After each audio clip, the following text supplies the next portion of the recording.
하나님께서 오늘 아침 저희들에게 주시는 말씀입니다. 구약성경 456페이지 사무엘상 27장 1절에서 4절까지의 말씀입니다.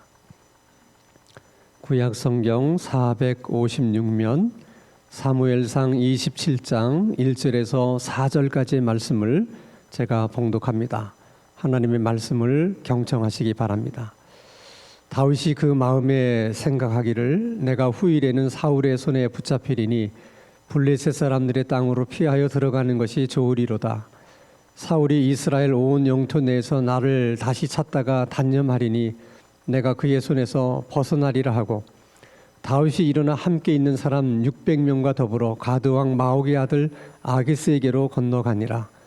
다윗과 그의 사람들이 저마다 가족을 거느리고 가드에서 아기스와 동거하였는데, 다윗이 그의 두 아내 이스라엘 여자 아히노암과 나발의 아내였던 갈멜 여자 아비가일과 함께 하였더니, 다윗이 가드에 도망한 것을 어떤 사람이 사울에게 전하매 사울이 다시는 그를 수색하지 아니하니라. 아멘.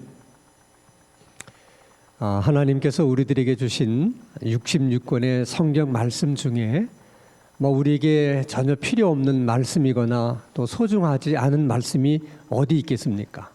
모든 말씀은 우리 삶에 필요하기 때문에 하나님께서 우리들에게 주신 말씀입니다. 그래서 어떤 성경 말씀이 되었던 성경 말씀은 다 우리에게 필요한 말씀이에요. 구구절절이 다 우리들에게는 소중한 말씀들입니다. 그런데 모든 성경이 다 소중한 말씀이기는 하지만은 그래도 그 중에서 우리가 항상 기억해야 될, 또 가장 소중하게 여겨야 될 말씀이 있다면 어떤 말씀일까? 저는 빌립보서 4장 6절의 말씀이라고 생각을 해요. 빌립보서 4장 6절의 말씀을 보면 아무것도 염려하지 말고 다만 모든 일에 기도와 간구로 너희 구할 것을 감사함으로 하나님께 아뢰라 하는 말씀입니다.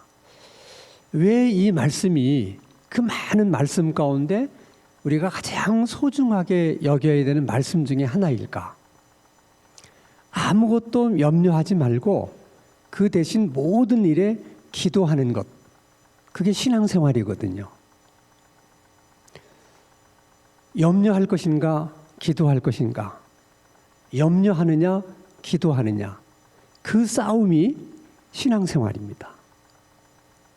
그래서 결국 그 싸움에서 기도가 이기면 우리들의 신앙생활은 살았고 운동력이 있는 그런 신앙생활이 될 수 있는 것이고요. 그 싸움에서 염려가 이기게 되면, 그러면 우리들의 신앙생활은 이름은 살아있으나 실상은 죽은 것과 같은 신앙생활이 될 수밖에 없기 때문에 그렇습니다. 자, 예를 들어서 출애굽한 이스라엘 백성들이 출애굽을 한 이후에 가장 먼저 그들이 만났던 문제가 염려의 문제예요. 두려움의 문제입니다. 다른 말로 하면 출애굽한 이스라엘 백성들이 신앙생활을 시작하면서 제일 먼저 맞닥뜨렸던 문제가 뭐냐? 염려의 문제고 두려움의 문제였습니다. 자, 여러분 생각에 출애굽한 이스라엘 백성들이 어떤 문제를 가장 시급한 문제라고 여겼을까요? 할 수 있으면 애굽으로부터 멀리 도망치는 겁니다. 이유는 간단합니다. 언제든지 바로의 마음이 바뀌면 자기들을 쫓아올 수 있거든요. 모든 백성들이 그런 가능성을 생각했기 때문에 애굽 군대가 우리를 쫓아오지는 않을까. 그것이 그들의 염려거리입니다. 그것이 그들의 걱정거리였어요. 문제는 그들의 염려가 현실이 되었다는 겁니다. 그들의 염려가 현실로 나타나게 된 것입니다. 바로의 마음은 정말 바뀌었고, 바로가 가장 신뢰하는 전차 부대를 동원해서 그들에게 명을 내립니다. 이스라엘을 추격하라. 그들을 다시 잡아서 애굽으로 데리고 오라. 그래서 전차병들이 이스라엘을 추격하기 시작합니다. 이스라엘 백성들은 그 즈음에 홍해 바다 앞에 텐트를 치고 그곳에서 머물고 있었는데 그때서야 애굽 군대가 추격해 온다는 사실을 알게 됩니다. 얼마나 당황스럽겠습니까? 지금 애굽 군대가 추격해 온다는 걸 뻔히 알고 있으면서도 도망갈 길이 없어요. 앞에는 홍해 바다고 좌측에도 길이 없고 우측에도 길이 없습니다. 그렇다고 뒤돌아갈 수도 없지 않습니까? 말 그대로 진퇴양난에 그들이 놓이게 됩니다. 그랬더니 그들의 염려는 금방 두려움으로 바뀝니다.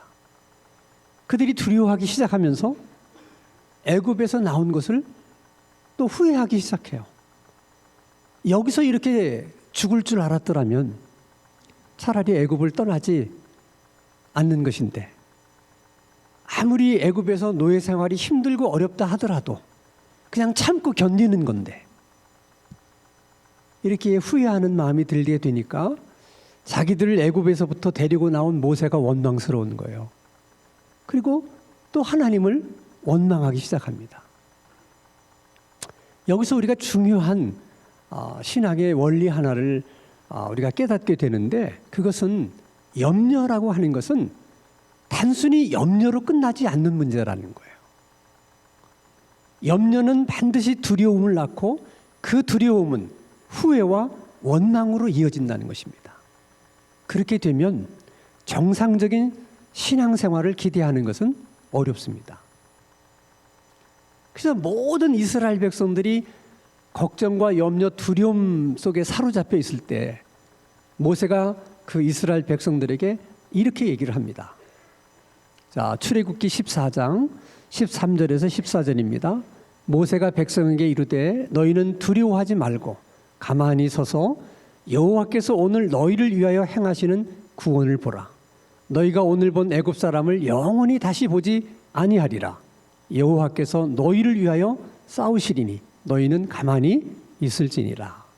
이 말씀을 빌립보서 4장 6절의 말씀으로 말씀을 하셨다면 이런 뜻입니다. 여러분, 하나님께서는 아무것도 염려하지 말고 모든 일에 기도하라고 말씀하셨습니다. 오늘 우리가 지금 직면하고 있는 이 문제도 하나님은 염려하지 말고 기도하라고 말씀하셨습니다. 우리가 직면하고 있는 이 문제는 우리가 기도해야 될 문제지 우리가 염려하거나 두려워해야 될 문제가 아닙니다. 그렇게 말씀한 거나 똑같은 거예요. 그리고 모세는 정말 하나님께 부르짖어 기도합니다. 자, 출애굽기 14장 15절에서 16절. 여호와께서 모세에게 이르시되 너는 어찌하여 내게 부르짖느냐. 그냥 이 말을 액면 그대로 우리가 이해하면 마치 부르짖어 하나님께 기도하는 모세를 책망하는 듯한 어투인 것 같아요. 너는 어찌하여 내게 부르짖느냐. 근데 그것은 책망하는 말씀이 아니라 오히려 모세를 칭찬하는 말씀이에요. 모든 이스라엘 백성들이 다 염려하고 두려움에 사로잡혀서 어찌할 줄 모르고 있을 때 그래도 너는 하나님께 부르짖어 기도하는구나.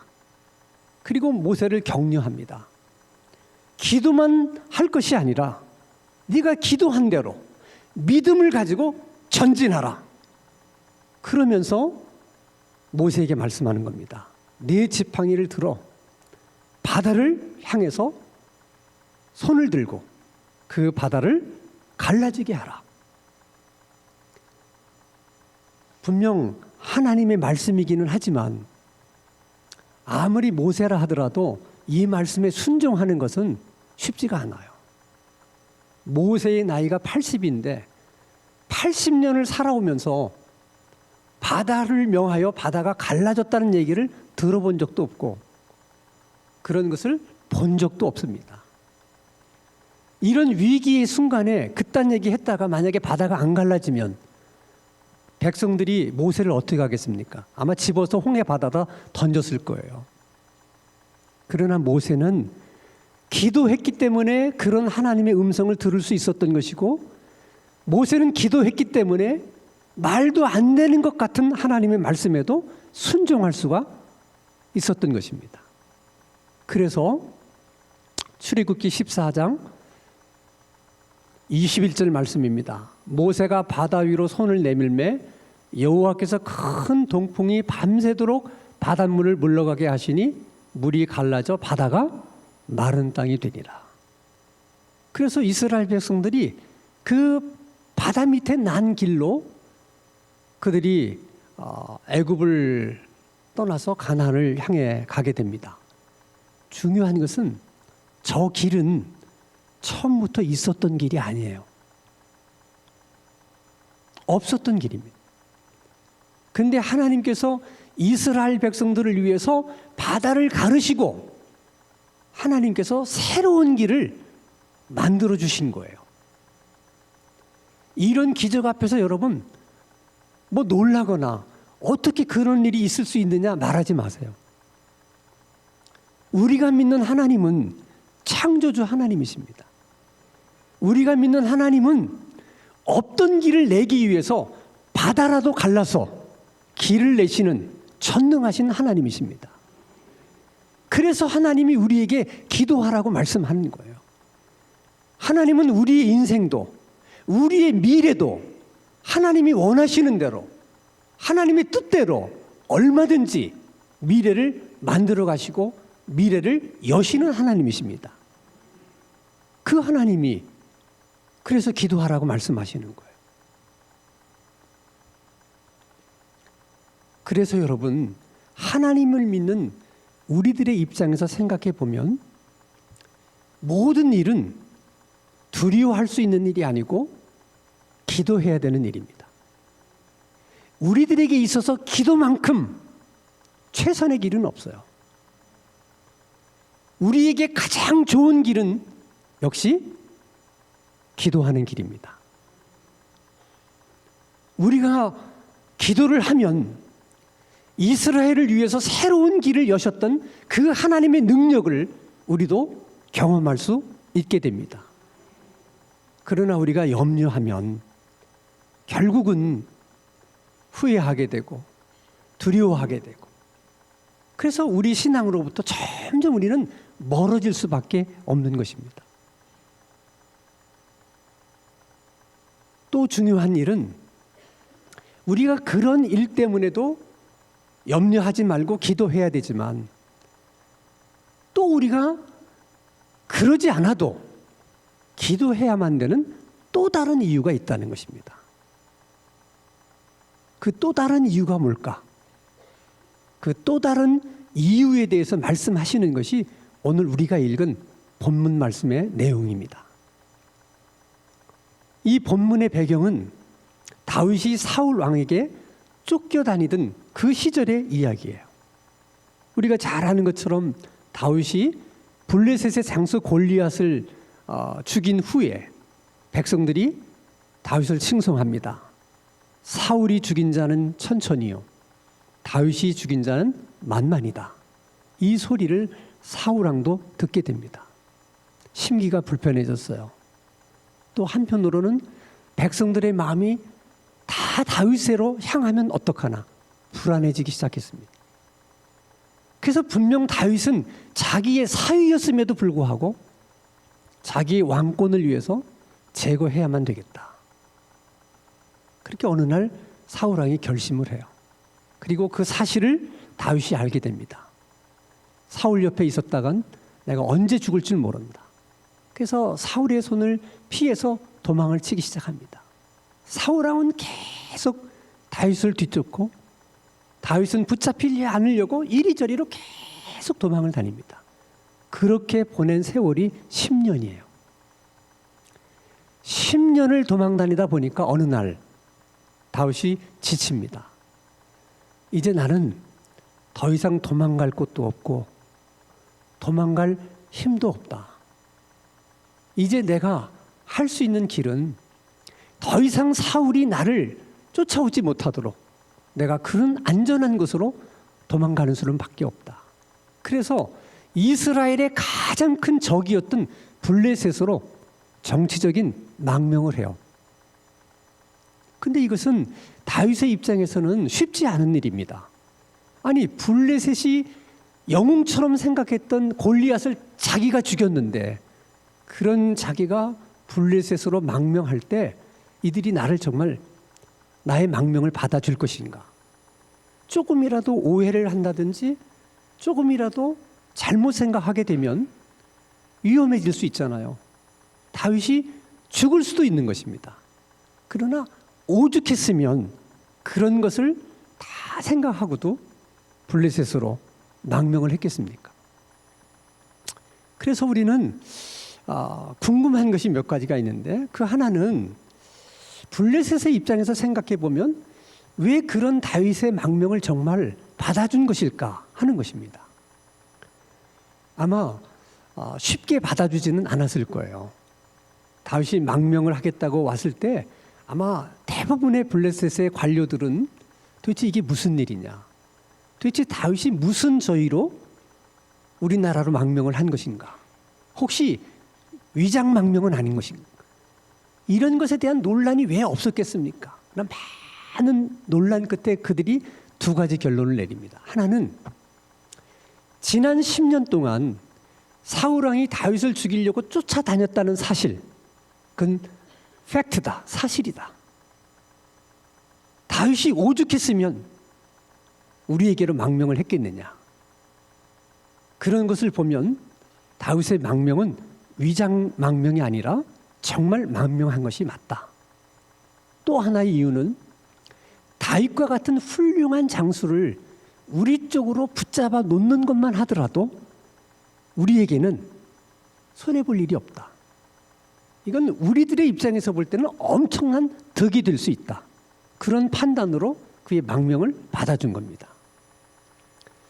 자, 또 하나 궁금한 것은 다윗의 입장이 아무리 어렵고 힘들다 하더라도 왜 하필이면 다른 나라가 아니고 블레셋으로 도망을 갔을까 하는 거예요. 그 당시 다윗의 생각과 판단은 이런 것입니다. 10년 동안 도망 다니다 보니까 사울왕이 어떤 사람이라는 걸 다윗이 알게 된 거예요. 너무 집요한 사람이. 다윗에게 집착하는 정도가 정상적이질 않아. 여러분 생각해 보세요. 자기 사위인데 어떻게 10년을 죽이겠다고 쫓아다닐 수 있습니까? 그래서 생각하는 거예요. 저 다윗은 지구 어디라도 끝까지 나를 쫓아올 사람이다. 그렇기 때문에 그가 더 이상 쫓아오지 못할 곳으로 내가 도망을 쳐야 되겠는데, 생각해 보니까 이스라엘의 가장 큰 적인 블레셋밖에는 없다. 이 길만이 내가 선택할 수 있는 최선의 길이다. 이 방법이 지금 내가 할 수 있는 유일한 방법이다. 그렇게 생각하고 망명을 한 겁니다. 자, 중요한 것은 그러면 다윗의 그런 선택, 다윗의 그런 생각은, 그런 판단, 정말 옳은 판단이었을까? 자, 사무엘상 27장 4절을 봅니다. 다윗이 가드에 도망한 것을 어떤 사람이 사울에게 전하매 사울이 다시는 어떻게 해요? 그를 수색하지 않았다. 다시는 다윗을 뒤쫓지 않았다는 거예요. 저 말씀만 보면 다윗의 생각이 옳았고 다윗의 판단이 옳았구나, 우리는 그렇게 생각할 수 있습니다. 그런데 계속해서 성경을 읽다 보면 그게 아니라는 것이 우리가 발견하게 되는 사실이에요. 다윗은 자기가 그 순간에 선택했던 그 선택이 가장 올바른 선택이라고 생각했는데 다윗도 모르는 함정이 숨겨져 있었다는 거예요. 그것이 뭐냐? 자, 다윗이 블레셋 땅에서 1년 4개월 동안 편안하게 살고 있었습니다. 근데 1년 4개월 만에 무슨 일 때문에 그랬는지는 모르지만 블레셋과 이스라엘 사이에 다시 전쟁이 일어났어요. 그때 블레셋의 아기스가 다윗에게 이런 요구를 합니다. 지금 블레셋과 이스라엘 사이에 전쟁이 일어났는데 너는 너와 함께한 600명의 사람과 함께 내 편에 서라. 블레셋을 위해서 이스라엘과 싸우라. 요구하는 겁니다. 그렇게 요구하는 명분은 분명했어요. 내가 블레셋 장수인 골리앗을 죽였듯이 이번에는 이스라엘의 왕인 사울을 죽여라. 그래서 개인적으로 너의 복수도 하고 그 일을 통해서 너의 블레셋으로의 망명이 위장된 망명이 아니라는 것을 모든 블레셋 사람으로 하여금 믿을 수 있게 해라. 너무나도 좋은 기회다. 네가 그렇게만 하면 누가 너를 의심하겠느냐. 나도 너를 믿고 내가 너를 높이 등용시켜 주겠다. 자, 다윗의 입장에서는 아기스의 말에 틀린 말이 하나도 없어요. 그러니까 거절할 명분이 없는 겁니다. 그래서 일단 출전하기로 합니다. 그리고 전선으로 나가요. 그런데 여러분 한번 생각해 보세요. 다윗은 장차 이스라엘의 왕이 될 사람인데 블레셋 편에 서서 이스라엘과 싸움을 한다면 어떻게 되는 겁니까? 정말 이런 일이 현실로 일어났다면 이스라엘의 역사는 달라졌을 거예요. 근데 놀랍게도 하나님께서 이 일에 간섭하셔서 이 일이 없던 일이 돼버리고 말아요. 정말 놀라운 하나님의 은혜죠. 자, 사무엘상 29장 4절 5절 말씀을 보면 블레셋 사람의 방백들이 그에게, 아기스를 말하는 겁니다. 아기스에게 노한지라. 블레셋 방백들이 그에게 이르되 이 사람을 돌려보내어 왕이 그에게 정하신 그 처소로 가게 하소서. 그는 우리와 함께 싸움에 내려가지 못하리니 그가 전장에서 우리의 대적이 될까 하나이다. 그가 무엇으로 그 주와 다시 화합하리이까? 이 사람들의 머리로 하지 아니하겠나이까? 그들이 춤추며 노래하여 이르되 사울이 죽인 자는 천천히요 다윗은 만만이라 하던 그 다윗이 아닙니까? 이 말은 이스라엘과의 전쟁을 위해서 블레셋 지역에 많은 지방의 수령들이 군사를 모집해가지고 이제 아기스에게로 왔는데 보니까 다윗이 있는 거예요. 그들은 말합니다. 우리는 다윗을 신뢰하지 못한다. 만약 전쟁에 나갔다가 다윗이 만약 변심을 해서 우리 뒤통수를 치면 그런 낭패가 있을 수 없다. 만약 아기스가 끝까지 고집하고 다윗과 함께 전쟁에 참여하겠다고 하면 우리는 아무도 전쟁에 나가지 않을 것이다. 이렇게 강력하게 항의를 하니까 아기스도 어쩔 수가 없는 거예요. 그래서 다윗을 보고 없던 일로 하자. 이런 일을 두고 천만다행이라고 그러는 거죠. 다윗의 입장에서는 죽다 살아난 겁니다. 얼마나 좋았겠어요. 근데 참 인생이란 모르는 겁니다. 정말 천만다행이고 죽다 다시 살아난 것이지만 그 문제는 거기서 끝나질 않았어요.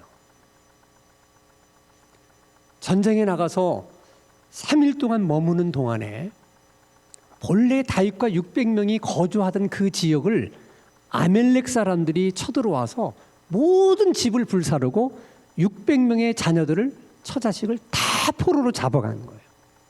3일 만에 돌아와 보니까 남은 게 아무것도 없는 거예요. 그러니 그 600명이 밤새 통곡을 하고 슬퍼합니다. 그렇지 않겠습니까? 처자식이 다 잡혀갔는데 울다 보니까 다윗에 대한 마음이 바뀌는 거예요. 처음 다윗을 따를 때는 자기들의 목숨을 걸고 다윗에게 충성하겠다고 다윗을 따랐는데 처자식을 다 잃고 나서 보니 이거 살 길이 뭐 없는 거예요. 살아서 뭐 하겠나 이런 생각이 드니까 그 분노가 다 다윗을 향해 갑니다. 자, 사무엘상 30장 6절의 말씀입니다. 백성들이 자녀들 때문에 마음이 슬퍼서 다윗을 뭘로? 돌로 치려고 했다. 다시 말하면 완전히 다윗에게 등지려고 했던 거예요. 다 다윗을 떠나려고 했던 것입니다. 이때가 다윗으로서는 그 인생의 가장 큰 위기였어요. 자, 생각해 보니까 내가 블레셋으로 망명을 해야 되겠다. 그렇게 생각했을 때만 하더라도 그 길이 최선의 길이다. 그것 외에 무슨 더 좋은 방법이 있겠느냐. 그래서 선택했는데 이제 와서 생각해 보니까 최선의 길이라고 선택했던 그 길이 최악의 길이 된 것입니다. 왜 이렇게 된 겁니까? 일이 이렇게 될 줄을 다윗이 몰랐기 때문이에요. 아니, 일이 이렇게 꼬일 줄을 누가 알았겠습니까? 그래서 하나님이 우리에게 말씀하는 겁니다. 인생이 그런 것이라는 거. 한번 따라서 합시다. 인생이 그런 것이다. 우리는 최선의 선택이라고 선택한 그 일이 최악의 선택이 될 수 있다는 거예요. 거기에 그런 함정이 있으리라고 누가 생각이나 했겠습니까? 그건 다윗만의 문제가 아니에요. 그러면 창세기 13장에 보면 아브라함의 조카 롯의 이야기가 나옵니다. 아브라함의 가축대와 롯의 가축대가 점점 늘어나면서 목초지를 두고 자꾸 종들이 싸우니까 아브라함이 우리가 이러지 말고 분가하자. 우리 앞에 저렇게 빈 땅이 많으니 네가 선택을 먼저 해라. 네가 우를 선택하면 나는 좌를 선택할 것이고 네가 좌를 선택하면 나는 우를 선택할 것이다. 그래서 롯이 두루 살펴보니까 요단 동편이 숲도 있고 풀도 많고 물도 넉넉한 것이 자기 가축대들을 충분히 먹이고도 남을 수 있을 만한 그런 좋은 자연 환경을 가지고 있다고 판단했어요. 저는 요단 동편을 선택하겠습니다. 그리로 갔어요. 문제는 그 요단 동편에 그 아름다운 도시 속에 곧 하나님의 심판을 받아야 될 소돔성이 있었던 거예요. 롯은 그걸 몰랐어요. 이미 그 성은 하나님의 심판을 받기로 결정된 성이었어요. 얼마 살지 않아서 소돔성이 하나님의 심판을 받아 불바다가 됐을 때 롯은 그 많은 가축대 중 한 마리도 가지고 나오지 못합니다. 그 많은 종들 가운데 롯과 함께 했 종은 한 명도 없었습니다. 그냥 롯 하나, 그저 자기 몽둥이 하나, 그 하나만 그날 구원을 받게 된 겁니다. 만약 롯이 그 요단 동편 아름다운 그 자연 환경에 소돔과 같은 타락한 성이 있었다는 것을 알았더라면 그는 요단을 선택하지 않았을 거예요. 그것을 모르는 겁니다. 그게 인생인 거예요. 이게 여러분 다윗의 이야기만이 아니에요. 이게 롯의 이야기만이 아닙니다. 이것은 곧 우리들의 이야기일 수도 있다는 거예요. 자, 그러면 다윗과 같은 인물이 왜 최악의 선택을 최선의 선택이라고 생각하고 그 길을 선택을 했을까? 이유는 간단합니다. 블레셋으로 망명할 때 그 망명하는 일을 두고 하나님께 묻지 않았어요. 기도하지 않았습니다. 우리가 아는 다윗은 기도의 사람이에요. 이스라엘 역대 왕들 가운데 다윗만큼 하나님께 기도를 많이 한 왕이 없어요. 다윗만큼 하나님께 열심히 기도한 왕이 없습니다. 그러면 그런 기도의 사람이 왜 블레셋으로 망명하는 그 중요한 일을 놓고 기도하지를 않았을까? 두 가지 이유 때문에. 하나는 10년 동안 도망 다니다 보니까 너무 지쳐가지고 기도할 기력조차 없는 거예요. 여러분 이해가 안 되십니까?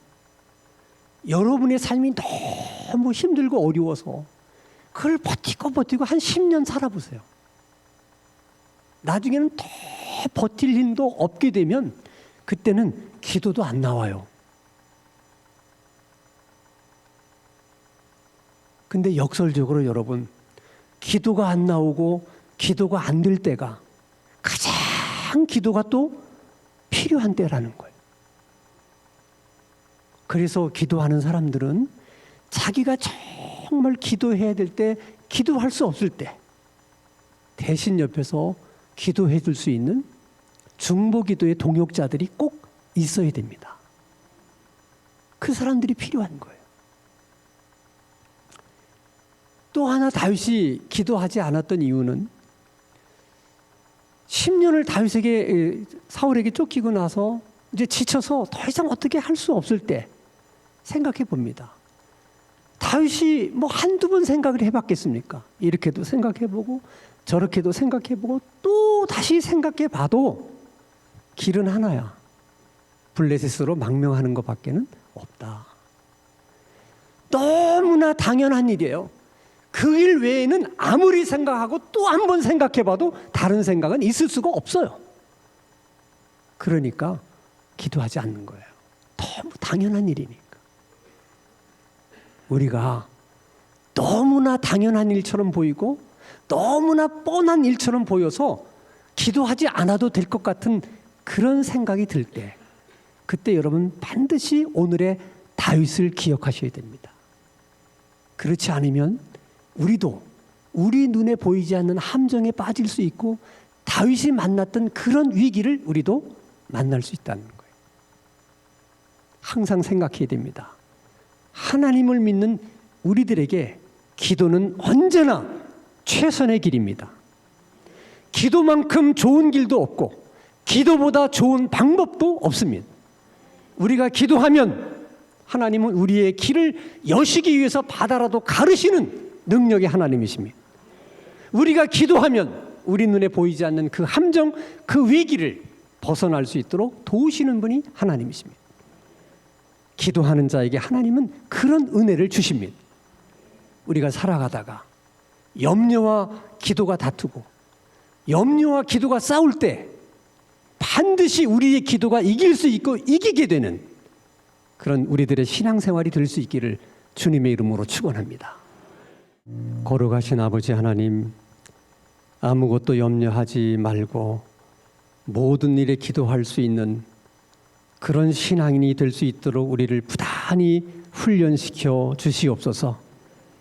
우리에게 있어 최선의 길은 언제나 기도하는 일이라는 것을 깨닫게 하시고 또 그렇게 경험할 수 있게 하시옵소서.